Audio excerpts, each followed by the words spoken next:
Hello, everyone, and happy Wednesday. This first Wednesday for me for the year of 2022. Can you believe that we've made it thus far? I'm so happy to welcome in this year. It's going to be light and bright and wonderful with quantum growth for everyone. And I'm sending out that positive thought to you now. So, as you know, the Art of Inspired Selling is a live show for B2B service based entrepreneurs and sales professionals. I interview very successful 6 and 7 figure business owners that are going to bring a teachable moment to you. I want you to take that teachable moment and I want you to run with it. I want you to learn from the guests. I want you to instill their wisdom into what you do every day because I don't want you to just survive. I want you to thrive.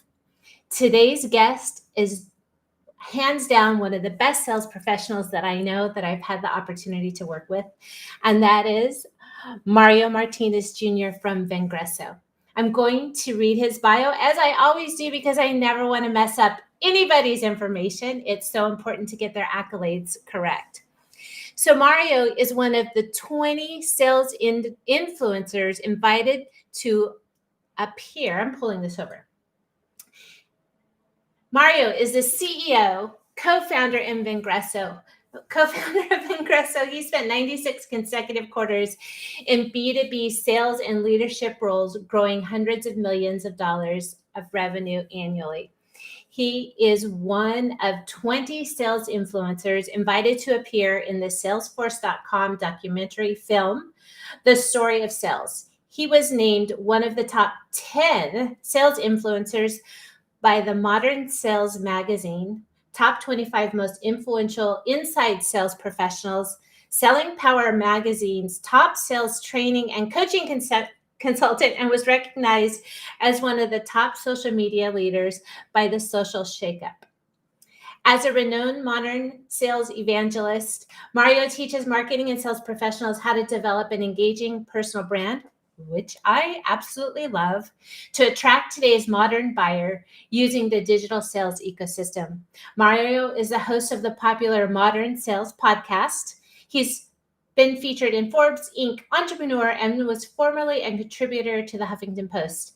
He's a highly sought after keynote speaker with brands like LinkedIn, Cisco, and many more. He is also known to open a speech with a salsa dance, and I like to call him my friend. So you can find Mario on all the social media links. I've put them in the show notes. And without further ado, I'm going to bring our friend over, Mario Jr. Hello.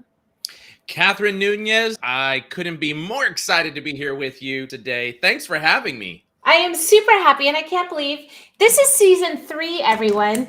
Season 3 of the Art of Inspired Selling, and this is the first time I've invited you on. So let me just also, there's some questions I want to ask you, but what happened is that I was asked to speak in a female entrepreneur group.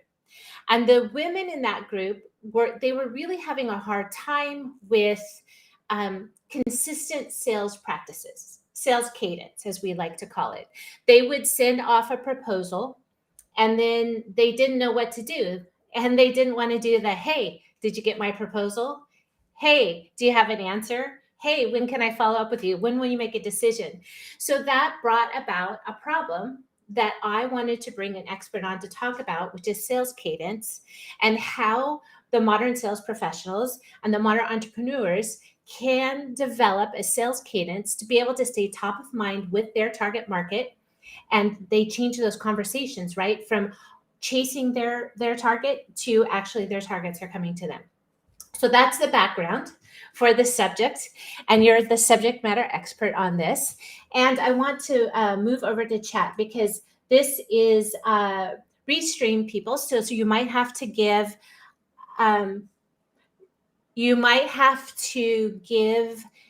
Restream permission to go live or to have the chat. So I can't leave the stream to check on those. So we're just going to have to republish. If it's not live on your favorite platform, we'll just repurpose the content. So Mario, to come onto this show, I do have a couple of secret questions I'd like to ask. You have been an Uh-oh. entrepreneur. You haven't been an entrepreneur now for how long? This is going on year 6, 2016. So 17, 18, 19, 20, 21, 22. Year 6. January Holy, 2022 is year 6. that's a long All right. time. As you can see, even though I am one of the top folks in sales, I have to use my finger still to count. So as an entrepreneur for that long, times get tough, and you're the CEO. You are the driver of this ship. You have employees, you have people and families that count on you. And that's a hard, that's weight. That's weight. I won't say it's a heavy burden, but it's just weight on your shoulders. And so what are some of the things that you do that keep you motivated, that keep you excited, that keep you inspired to get up and to lead your team in what they do? And then personally, what do you do to stay centered with the positive mindset? God bless you. Whoa, that came just right at the right time right there. That sneeze. Sorry about that, guys. So for me personally, I am a naturally internal motivated individual as it is like that. My juices are always flowing. It's how I was bred, if you would, by my father. And I'm always I'm always focusing on the next thing. But I think that also has to do with the answer as well. And that is very specifically for myself. One of the things that I'm very focused on is, whether as an entrepreneur, whether it was a sales leader, whether it was a salesperson, is what's the goal? And then every time I get close to the goal, we move the cheese. Right. And that really helps to motivate me to continue pressing forward and growing in my career and doing all the things that I'm trying to accomplish. Mm-hmm. It also is the same thing of how I lead as well internally within the organization. And I think that's super important as well. Is you've got to be able to set the goals. You got to be able to accomplish those goals, and you got to be willing to move the goalpost along the way. And so that's for me how I stay motivated. The other thing too is when you look at the team around you. Look, when I'm hiring folks to come and work for me, I only want people who have the same exact focus, those that strive and push themselves for excellence. Now, there's many different people come in many different forms. One of the key elements is do you play sports? Have you played sports? Or do you do competitions of some sort? Do you go out and compete? Vocal, singing, instruments, anything like that, where you either perform or you compete. Those are the types of people that I know that if they've got those things in the background, that I can use that same type of drive that they've got on their personal life that they will bring and apply into their business life. So the second part for me is surrounding yourself with the right type of folks that you want to work with, that are going to help you continue to level up. The third thing is, every year I create a theme, and that theme is what we wrap our entire organizational internal messaging, internal focus all around. And so last year it was about breaking barriers. Mm-hmm. This year it's all about beast mode, right? Beast and mode. So if you create those themes within an organization, everybody gets behind, and you start using those words and that phrase, people know exactly what it means and where you're trying to go. And that's a top-down message, which is very important in any organization, right? I've worked with organizations where the CEO didn't give a nice inspirational message. It was just go sell more, right? Just go sell more. Exactly right. Yeah. And where are the numbers? It What have starts you at the done top. lately to bring more numbers?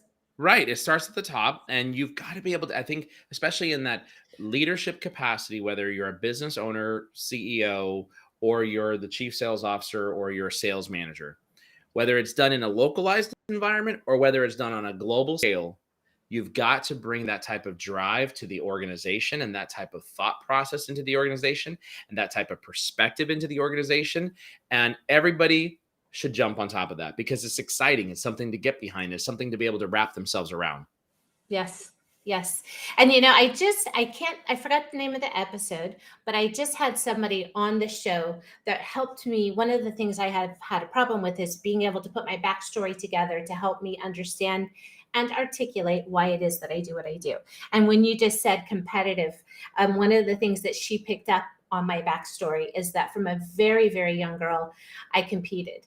Like I started listing, I competed in dance, I competed in modeling, I competed in horses, I competed in, I just kept going on and on and on. And so there are some of those people that, I mean, would you say that they're just naturally competitive, or I just wake up and breathe and have that competitive spirit of not, I want to be better than you, but I want to crush my own goals and set new records to always become a better version of myself. And I just did a Facebook post that was me on a podium saying, where are you going to end 2022? First, second, or third?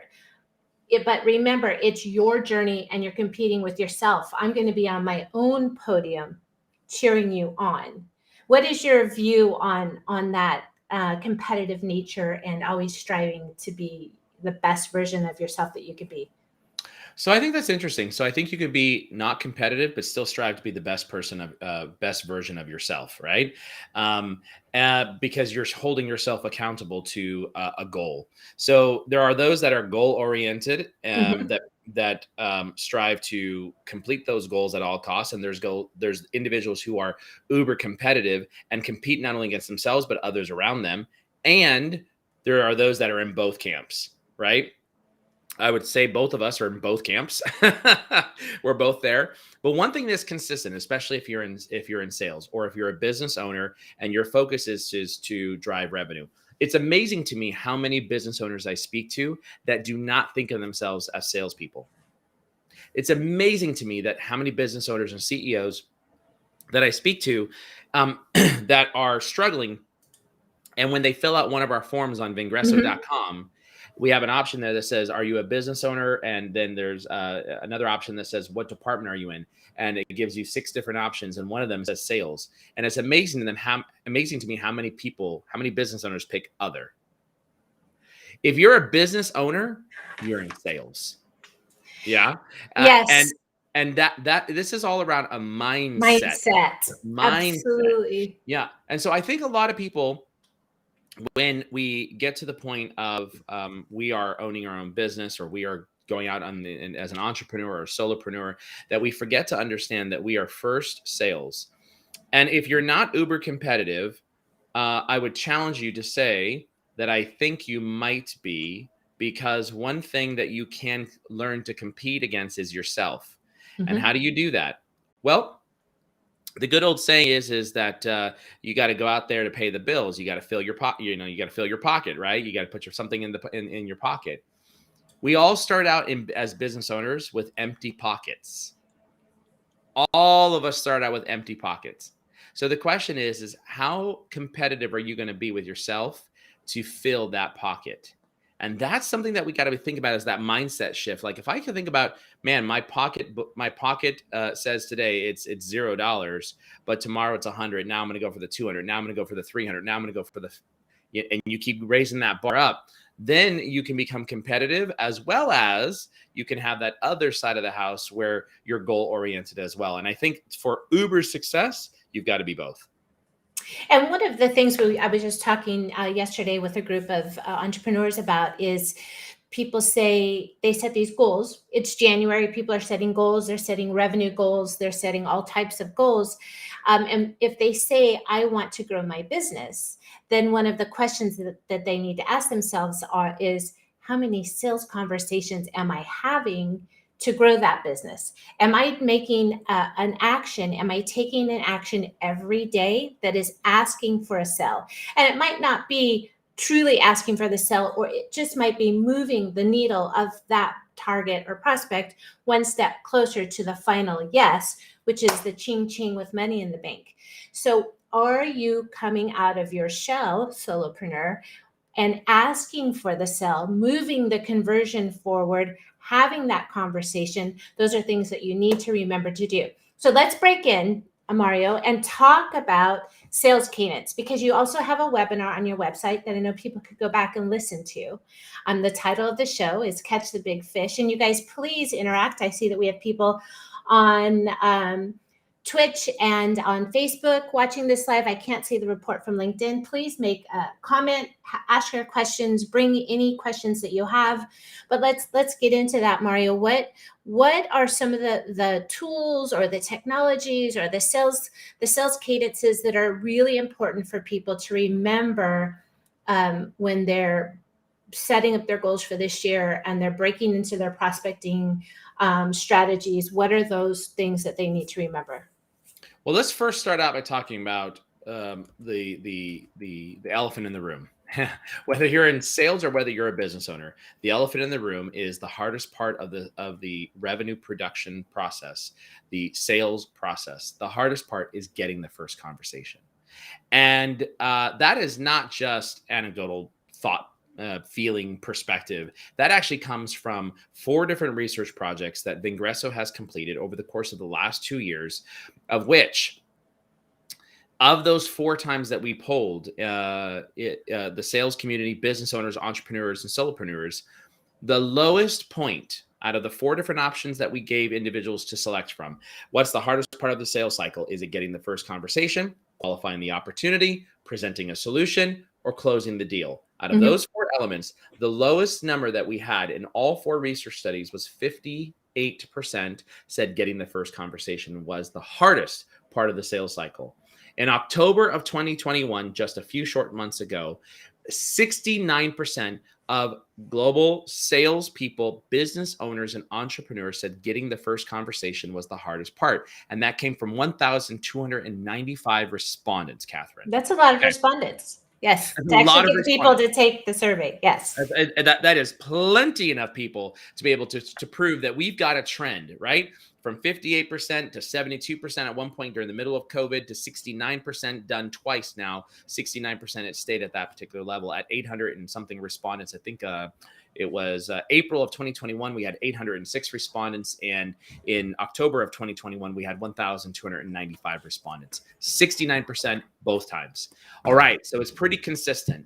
That's the hardest part. So the elephant in the room is prospecting is hard. It is not easy. And there are various different ways that we can go about driving leads into the organization. Now, we're not going to talk about the inbound side of the house. I'm happy to spend another conversation around inbound and search engine optimization and website and bringing in leads and social media to be able to attract your target buyer. Let's talk about the stuff that most of us don't want to do. And that is the outbound side of the house. And this has to be run simultaneously on both sides, unless your marketing is so amazing that you have enough leads to be able to generate all the income that you want. And even Vengreso, the world's largest digital sales training company, does not have that. So good luck on that side. And there's a lot of organizations that just don't even have a marketing department. Absolutely. So I don't care how many millions that company might be generating. They just don't have marketing, but they have sales. Yeah, absolutely. So now we go into thinking about, so first off, prospecting is the hardest thing. Okay, why is prospecting so hard today? So difficult for salespeople? Well, first off, our customers are incredibly busy and distracted. There is such an overload of information out there that our brains are automatically filtering out any kind of sales pitch, sales messaging, unless they're actively shopping for a solution.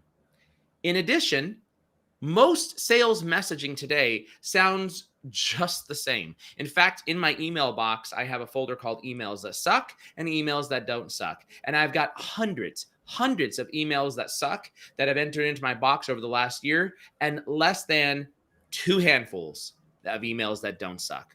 And so what's happening is sellers are approaching this, and business owners are approaching working with buyers such as myself or others that you may be selling to in a spray and pray type of approach. And the third thing that I would say is why it's so hard is the sheer amount of competition. It's mind numbing of how many people. For example, we do digital sales training prospecting. We teach you how to sell using digital. Fantastic. That is something that is so needed. Most people don't know how to do it. Do you know how many individual training companies and consultants there are that are doing the exact same thing? So it's a very competitive market. It's a noisy Fortunately, we're the big. marketplace. Say that again. It's a very noisy marketplace. Very noisy, very noisy, and there's many other challenges that have taken place with respects to the need for driving prospecting and why we need to develop a cadence that will ultimately allow us to be able to get out and have more conversations. Of course, there's many questions that hold individual entrepreneurs and solopreneurs, sales reps, that hold them back. So how do I do prospecting? What's the most important activity? When should I do it? What's the best time? How many times should I follow up with them? When am I considered spammy? Exactly. Yes. What's the right cadence? How should I mix that in with phone, email? Should I do LinkedIn? Should I spatter in text? I was just going to say, let's just define it, because maybe a sales rep knows what a sales cadence is, but perhaps a solopreneur or an entrepreneur doesn't really understand even the thought of sales cadence. Can Sure. you describe that? Yeah. Well, I mean, it's exactly what it sounds like. So it's essentially, what is the process that you are going to implement in order for you to be able to get in touch with a particular prospect? And that process is how many touch points over what mediums that you need to be able to document that at, and how many times do you do it? When do you do it? It's all that Take notes here. information. So it's essentially what we need to be thinking about is a process that allows us to be able to connect with buyers that we follow, whether it's been our CRM or whether it's through our Excel spreadsheet, however way you do it. It's a process that we follow to be able to get a customer to say hello. That's the goal, is getting a customer to say hello. Okay. So if any, we still have some people that are watching. So if anybody has a question about that, don't forget to drop it in the chat. Okay. So now we know what it is. Now let's go into all the other goods. So let's spend some time talking about prospecting and this particular cadence. First, let's start out with the fact that let's debunk a myth. It is not all about the cold call, and it is not all about the spray and pray. What prospecting is about the omni-channel approach to engaging with your target buyers. What does that mean? Omni-channel approach. So with that in mind, you should be focused on leveraging phone, email, and at least 2 other mediums by which you can engage with buyer. Why? Well, the studies show that if you engage with just 2 mediums, phone and email as an example, your buyer engagement rate is about 10%. But add on a third and or a fourth, and you can drive that up to 40% or a 400% increase of getting a buyer to be able to engage back with you. So what does those other channels look like? Well, social media, video, could be text as an example, could be direct mail, depending on your target market. So with that in mind, what we need to be thinking about is how to approach a cadence, a sales cadence, using an omni-channel approach to prospecting. Now, one of the things we need to understand is that this is uber critical in this COVID era and post-COVID. Why? Okay, let's think about this. Marketing emails up 62%. Virtual events, we're now calling something a real thing. Zoom fatigue. That's actually I call it Zoomostion. Zoomostion. There you go. Virtual events are up by 1,000%. Sales calls up by 28%. Ad spend up by 22%.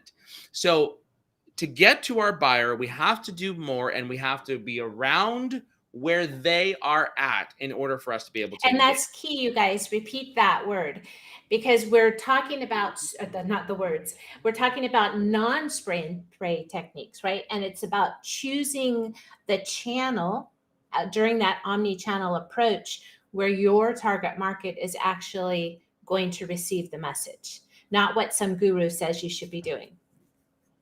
And so if whatever the gurus say, here's what this guru says. Use them all. Use them all.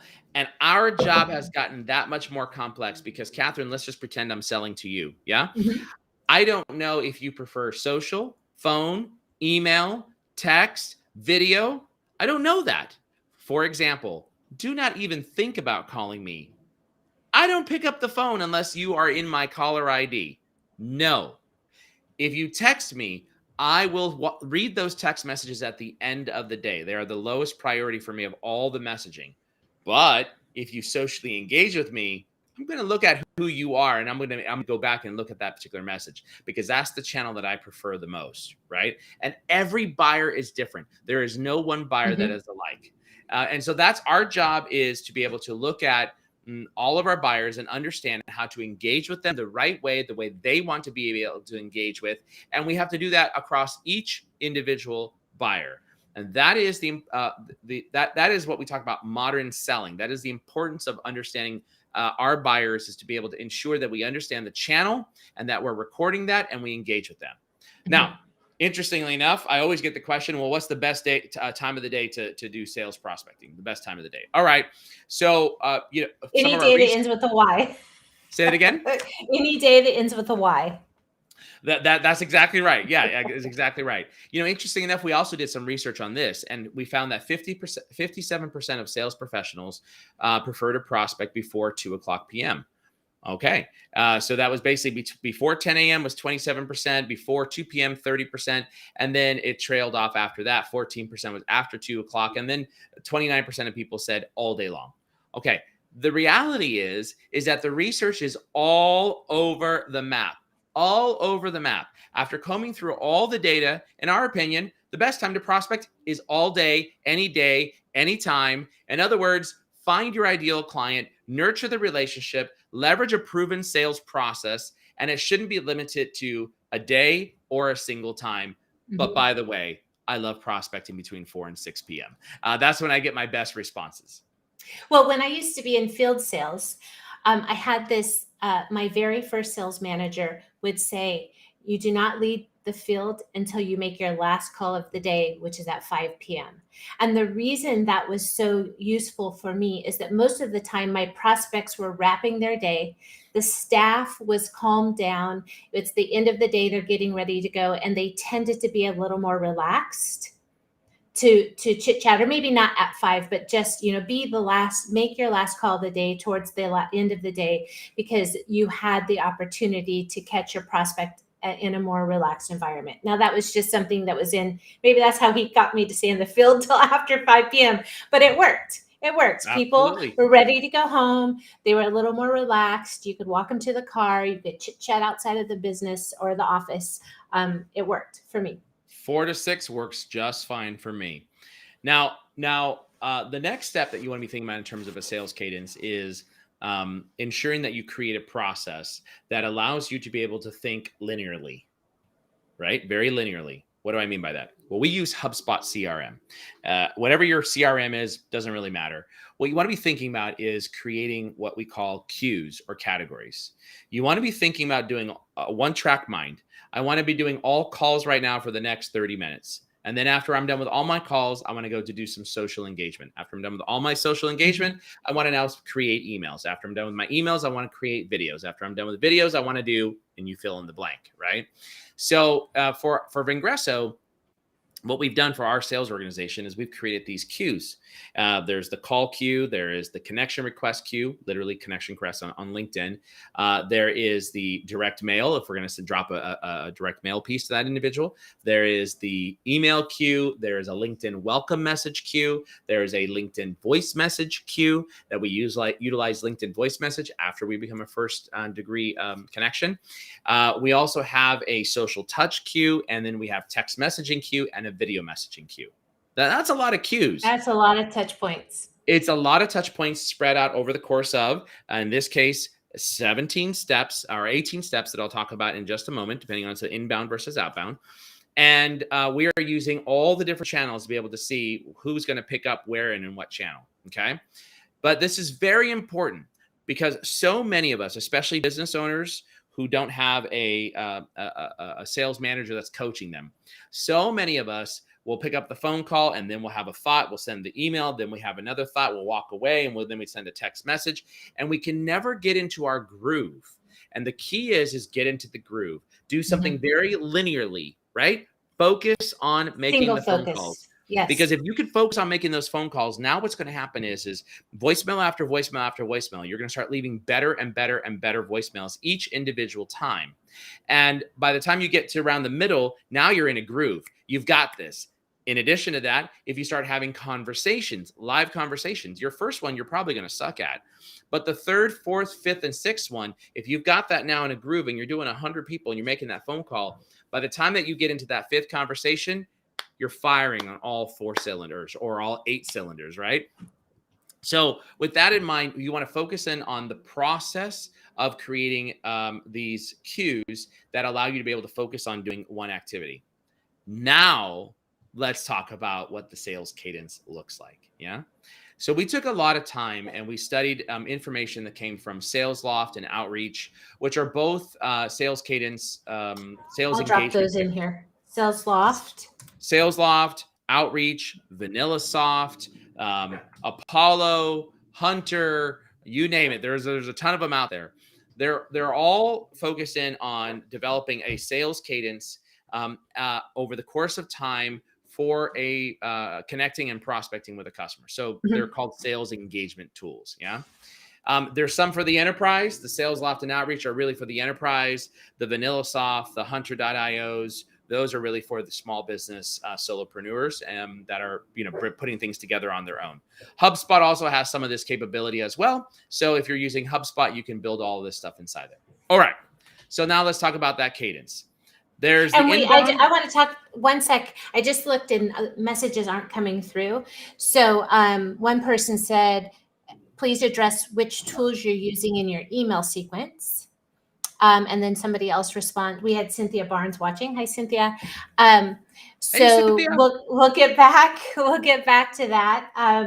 But keep going. I'll just drop this here just so that we can come back to it. Good. Well, so those are some of the tools that you can use, and I'll also tell you about another great tool that allows you to be able to create these sales messages that we'll talk about, and we can spend a whole nother session all around sales messaging and how to construct your messages.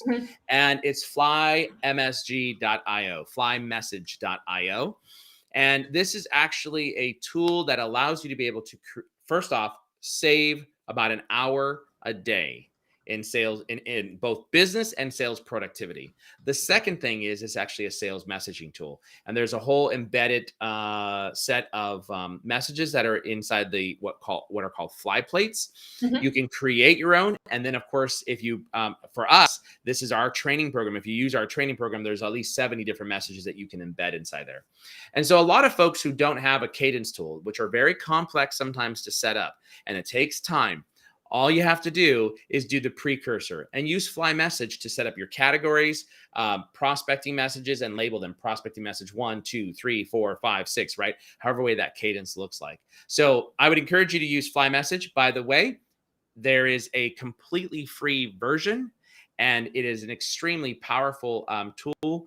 And last year alone, Catherine, we had 2,984% growth on that platform, flymessage.io. I have it on my Chrome, but I don't know where the link is to drop it in the chat. So, and also if there's a bunch of our Facebook group, the Modern Sales Professional Facebook group, this sounds like a really great masterclass that we could set up for the group, is how to set up a sales cadence using Fly Message. So if that's something you guys are interested in, drop in the group. We'll set that up to have somebody from Vengreso teach the class.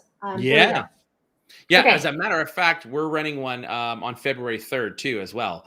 Okay. So how to save 1 hour a day in productivity using Fly Message. All right. Okay. So that's the tool. Fly Message works phenomenally well, and it helps to store all of your messages. Now let's talk about the cadence. Okay. So I talked about the cues.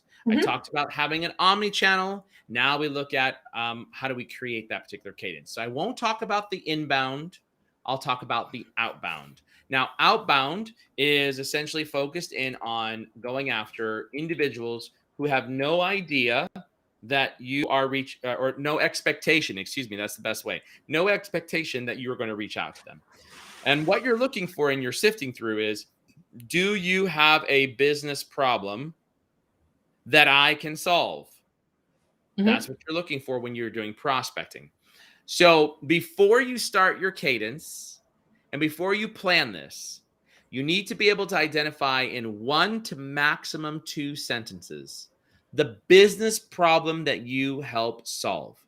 Example, here at Vengreso, we help, if we're talking to sales reps and business owners and entrepreneurs, we help business owners, sales reps, and entrepreneurs to be able to create more sales conversations and grow their sales pipeline. Now, if I was making a phone call or if I was sending an email, I would ask you, Catherine, are you struggling with either of those 2 items, more sales conversations or growing your sales pipeline? If you say yes to either one of those items, guess what? We might have an opportunity. But if you say no, you have all the meetings that you can handle, you have no need to grow your sales pipeline, I don't want to talk to you. Don't waste your time. Don't waste your time. So outbound, you need to be able to identify in 1 to 2 sentences your business value that you bring, of which your product solves for. So the business pain that you solve for, that your product or service solves for. Okay. Now, once you understand that, now let's talk about the outbound cadence. What we recommend is a 17-step process. Yes, you heard me say 17 steps. I can see some people just like wanting to throw up right now. Well, so with that in mind, yes, it's 17 steps. And by the way, if you're not able to take notes, Catherine, I just sent you the link. You can drop that into the chat. In fact, if you go to Google and you typed in the word prospecting into the search bar, prospecting, Vengreso's article should pop up somewhere between number 3 and number 8 on page number 1, prospecting. Okay. And all of this information is inside there, including the steps and the cadence. All right, let's talk about that for a second. So 17 steps done over the course of 45 days, when in reality, almost all of the items that you're doing is done over the first 35 days. Okay.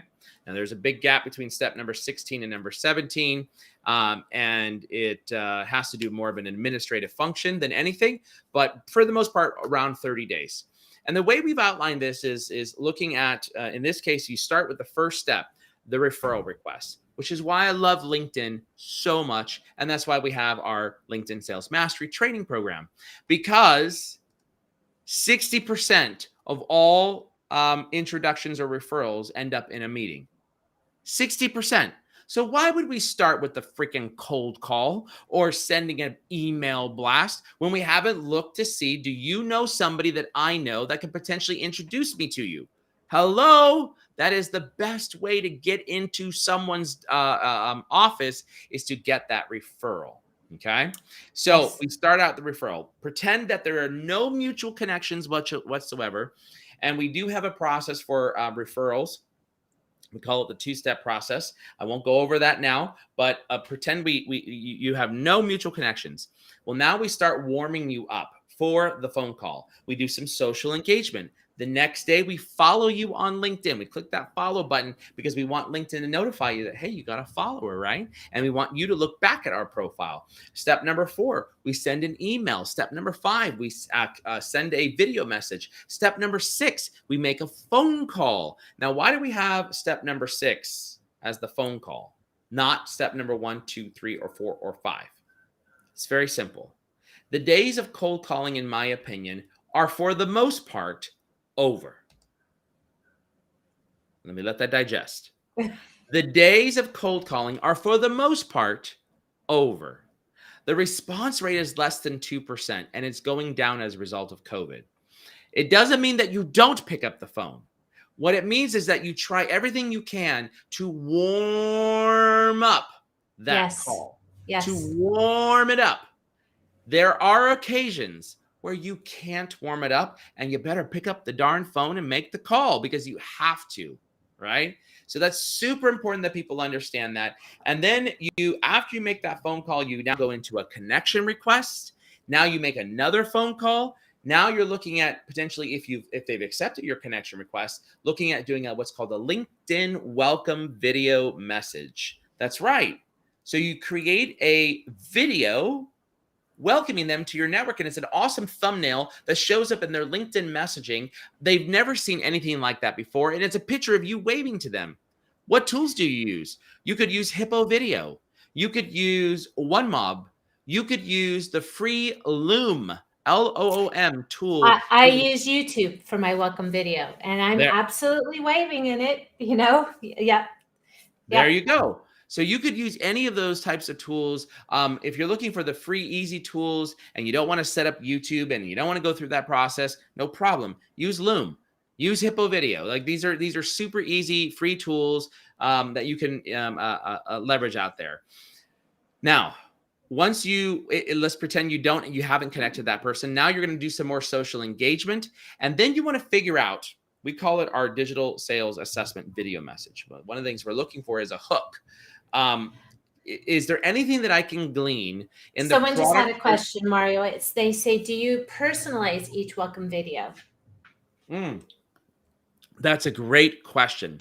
And the answer to that lies with, it depends. So if it's on the inbound, someone is connecting to you, you should absolutely personalize the message for certain, but you can utilize a standard video message for that individual. And that's what I do. But on the outbound, where you have actually reached out to them, mark my words, hear me closely. You ready, Catherine? Ready. Ready. You ready, users or friends out there of Catherine? Always, always, always personalize your outreach. You will not go wrong. It's harder. It's more difficult. It takes more time. But if you develop the cadence, you develop the messaging, you can snap through those things a lot faster. Why? Why is hyper personalization the name of the game? It's because of all the reasons I gave you earlier. Ad spend is up, events is up, we're distracted, we got more emails. 40.2 billion more emails were sent in the last year alone. 40.2 billion more emails. My inbox goes crazy all day long. 350 messages. As the CEO of the company, I can't even keep up. I can't even imagine. I deleted 15,000 messages. I couldn't even, I'm like, why even try to read them? They're in my promo. Somebody needs to learn how to send better emails.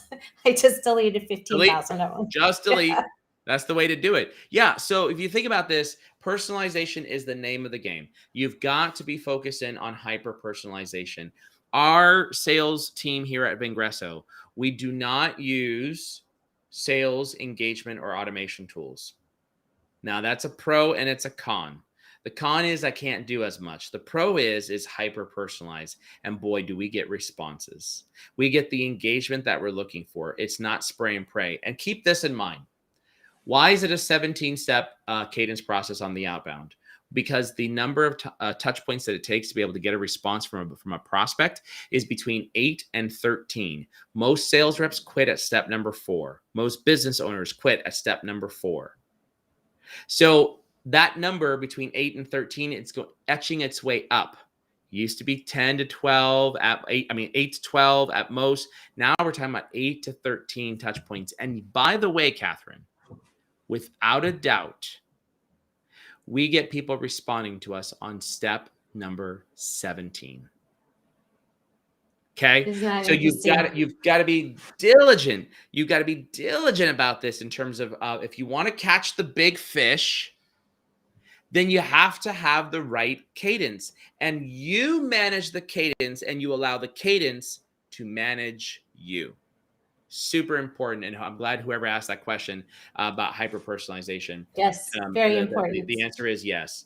So I was back on our digital sales assessment and I was talking about a hook, right? So after you've sent somebody 8 single different engagements, you really got to be thinking about, okay, we got to change up our prospecting.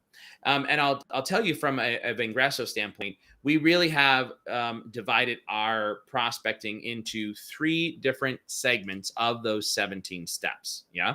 3 different segments of those 17 steps. What do I mean by that? Well, if you look at our actual cadence itself, part 1 is between steps 1 and 7. That's really looking at focus on hooking the buyer with messaging based upon their buyer pain points and you adding value, blogs, white papers, ebooks, right? Then part 2 is steps number 8 through 12. And that's focused on hooking the buyer with exposing a problem that you found. What's that problem? Well, in our case, we can easily look at their sellers' social media engagement and see that there's none, some, a little bit, horrible, those types of things, where we can actually identify very specifically without even asking them for their data, what some of the problems are. And we start exposing that problem now to them and saying, did you realize that you had John Smith out there who has his resume in his LinkedIn profile and has been working for you for the last year? Were you aware that he's looking for a job? Now, you might be thinking he's not looking for a job, but guess what? It sure looks like it. He's using LinkedIn, this is what his buyers think. Wait, you're prospecting to me and you're looking for a job? Why would I even engage with you? You're going to be gone tomorrow. This is the importance of understanding. So we have that ability to be able to hook somebody because of the product and the service that we sell. So you want to be thinking about, how do you expose that problem? What could you do? And I think this is an important step that I'm not going to say lazy. I'm just, entrepreneurs, solopreneurs are busy, right? And they want leads to be easy. They want it to be easy. They don't want to go in and do the work to really expose the problem. And this is really one of those things that's going to differentiate you. You're not spraying them. You're not blasting them. Now you're really digging to look for the case and the problem that they have that you can solve. And so this is a differentiator, a true differentiator that you guys need to remember to do. Absolutely. So that's part 2, our steps 8 through 12. And then we move into part number 3. That's steps 13 through 17. Now you'll notice that each of those steps in part 2 and 3, they're actually much shorter. There's only 4 touch points in each of those 2 steps, whereas the first one, there's 8. And that's by design, because really the thing that you want somebody to bite on is the pain point, the buyer pain point, and how you're going to add value, right? But then you might have to slap them in the face in steps 8 through 12 and expose the problem to them. Maybe they don't believe that they have that problem. Maybe they didn't know that they had that problem. So you got to expose the problem. But if that doesn't work, now you go into part 3, or steps 13 through 17, and that's focused in on hooking the buyer by asking if they want to demonstrate their thought leadership. And what do I mean by that? Well, you're watching an event right now, right? This event, Catherine very easily could go out and say, let's just pretend that Catherine sells to VPs of sales. That's what she sells to, right? She could reach out to a VP of sales at a target company that she's going after and invite them to become a guest on this particular show, to demonstrate and showcase their thought leadership. Now, if you want to get a man, which, by the way, 66% of all sales, no, I take that back. 90% of all sales leaders are men. I think the number is, not 90, 87%, 13% are women, and a third of salespeople are women, okay? So if you want to get a man, which is a male-dominated industry, to be able to respond back to you, well, guess what? Ask them to demonstrate their thought leadership, inflate their ego. By the way, that number was 87%, right? 87% are men that are in sales leadership. So if Catherine wants to get out there and book a meeting with me, now she moves into part 3 and she starts saying, hey, Mario, by the way, I know I've reached out to you a few times. We haven't had a chance to connect, but I actually have a show, and the show's name is called, and I'd love to invite you as a guest to be on that particular show to demonstrate your thought leadership. Would you be open to having being a guest as a sales leader? Because I'm targeting CROs of right, or CSOs of right. So that's what you need. Now, if you're listening to this, you're like, well, what do? I don't have one of those things. I don't have a show. I don't have a hook.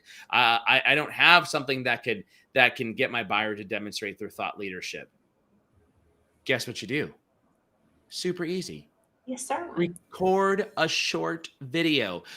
Develop 3 to 5 questions. Say you're going to market it. And guess what? You got a show. That's as easy as that, right? So with that in mind, we call it ABS, account based.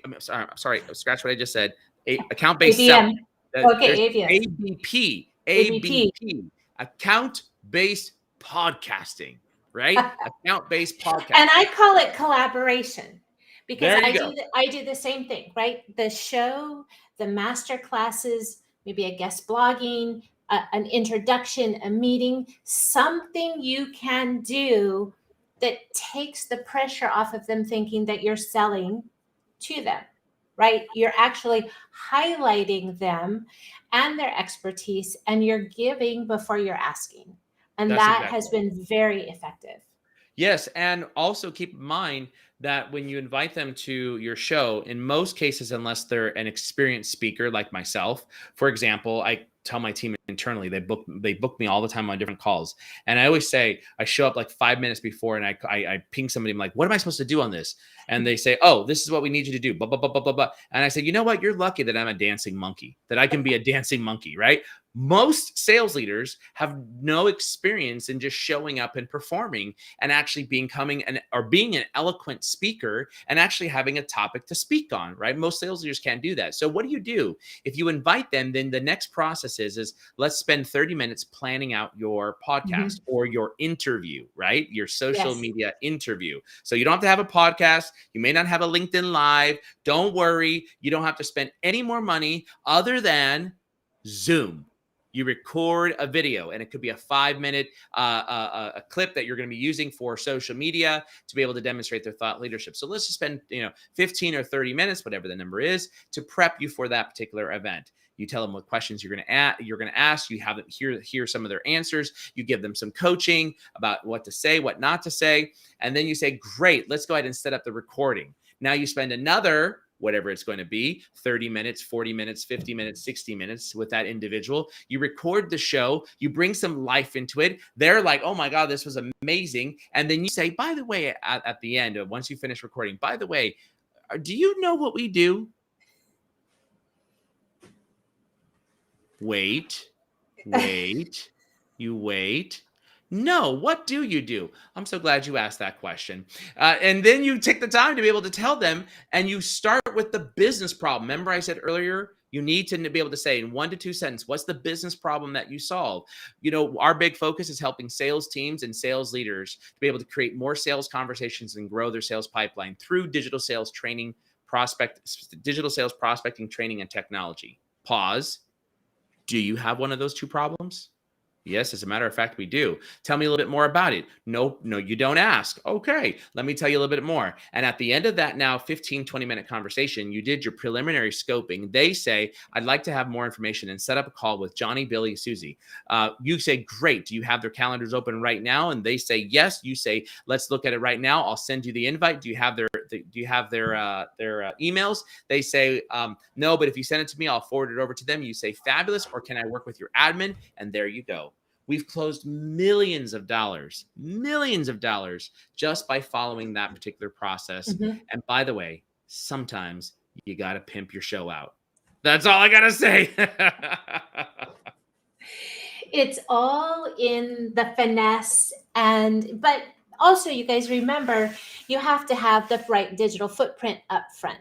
And this is another thing that Vengreso does and that I do as well. You have to have that right messaging. You have to have that client-facing profile. You have to have your visibility. You have to have who you serve, what business problem you solve, and the outcome of working with you. You have to have all that messaging clarified and ready so that when you get that key decision maker in this conversation, you're not missing a beat and you're not fumbling around. And there's lots of information out there on how to get ready, get set, and to go with this type of thing. And I just put the blog in there to help you with that. And that blog that Catherine just dropped in, that blog there will basically break down everything that you and I just spoke about right now, Catherine. Yes. It'll even give the actual cadence. It'll give you the actual process. It breaks it down. And furthermore, if you actually want to know about specifically how to construct the right sales message, all you have to do is type in sales messaging into Google and find the Vengreso article. I think we're in position number 1 or number 2, and it'll go all about, it'll take you to the right spot. And you can also link to it in this article as well that Catherine just put in. And we're just about to wrap the show. We had another question. What are your thoughts about removing I, we, and our from your outbound messaging? I don't see a difference.